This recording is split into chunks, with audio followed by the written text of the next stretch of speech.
गणेशोत्सव हा सण कोकणात मोठ्या उत्साहात साजरा केला जातो. या सणानिमित्तानं कोकणात जाणाऱ्या प्रवाशांची संख्या मोठ्या प्रमाणावर वाढते.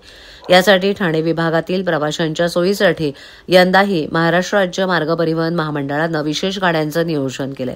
यामध्ये आतापर्यंत 2671 इतक्या बस गाड्यांची नोंदणी पूर्ण झाली आहे.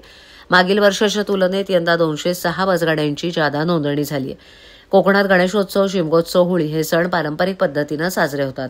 ठाणे, कल्याण, डोंबिवली, अंबरनाथ, बदलापूर या शहरांमध्ये कोकणातील रहिवासी नोकरी व्यवसायाच्या निमित्तानं अधिक संख्येनं राहतात.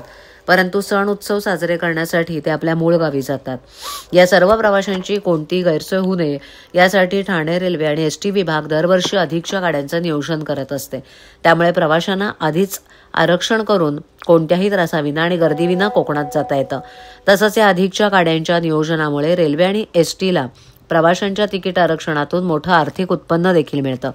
अवघ्या काही दिवसांवर गणेशोत्सव येऊन ठेपला असल्यानं नागरिकांची गावी जाण्यासाठी लगबग सुरू झाली आहे. यंदा गणेशोत्सवानिमित्त एसटीच्या ठाणे विभागाकडून 2000हून अधिक बसगाड्यांचं नियोजन करण्यात आलंय. त्यामध्ये आतापर्यंत 2671 इतक्या बसगाड्यांची नोंदणी पूर्ण झाली आहे. मागील वर्षीच्या तुलनेत यंदा 206 बसगाड्यांची जादा नोंदणी झाली आहे. त्यात काही बसगाड्या या राजकीय नेत्यांनी आरक्षित केल्या आहेत.